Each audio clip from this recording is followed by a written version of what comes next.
this is a video about Advanced Warfare and the dangers of disappointment. So the thumbnail today might be an indication of my exact feelings about the game. Yes, I did break my controller at the age of 31. Yes, that makes me a complete man-child, and no, I don't regret it in the slightest. The pseudo-orgasm of release I had when I felt the pad smash into the hard floor is as close as I've come to any enjoyment in the last 2 days. That's how I feel about Advanced Warfare. What's the saying? You can't teach an old dog new tricks? That appears to be true if the trick is impossible and the dog has a history of violence and short-temperedness. Let's get right into the meat of why I find this game so very, very disappointing. Let's talk movement, shall we? Now, I'm not your older COD YouTuber who complains because the new game isn't exactly the same as the old one. In fact, far from it. The Exo movement is great, it just puts you at a massive disadvantage. Now, I'm not saying that it doesn't give you the incredible ability to absolutely fist my man by boosting around over and then finally right into his anus, but someone with any experience of the game knows there's always some other peasant in next man's bush aiming at his teammate's back, drawing an imaginary smiley face on his back with a red dot sign. And that's the rub, unfortunately. The movement works in isolation, not in a team setting. Then there's the issue of the Exo boost and dodge actually pinging you on the minimap. Now, there is a perk to get rid of that, to be fair, but it just so happens to be in the same perk tier as toughness, scavenger, hardline, and any other perks that might be even vaguely useful. What happens in most cases is that you either have ammo or people know exactly where you're coming from and just pre-aim the door or roof ledge. All this leads to this actually making the gameplay slower and not faster like intended. This brings me to gun balance.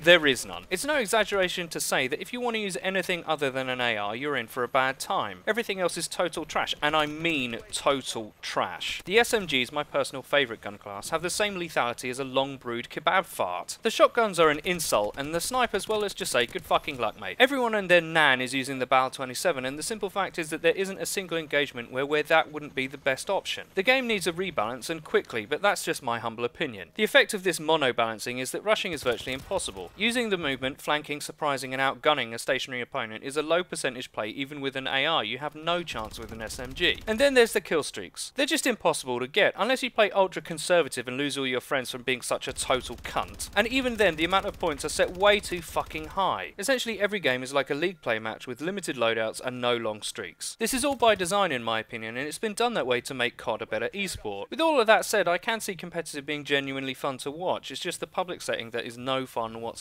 Remember, I didn't feel the need to spike my controller in the entirety of Ghost's life cycle despite all the ghillie suit M27 virginity on display. Advanced Warfare is a better game than Ghost, it's just much less fun. I never thought I would utter that sentence. Later, fakes!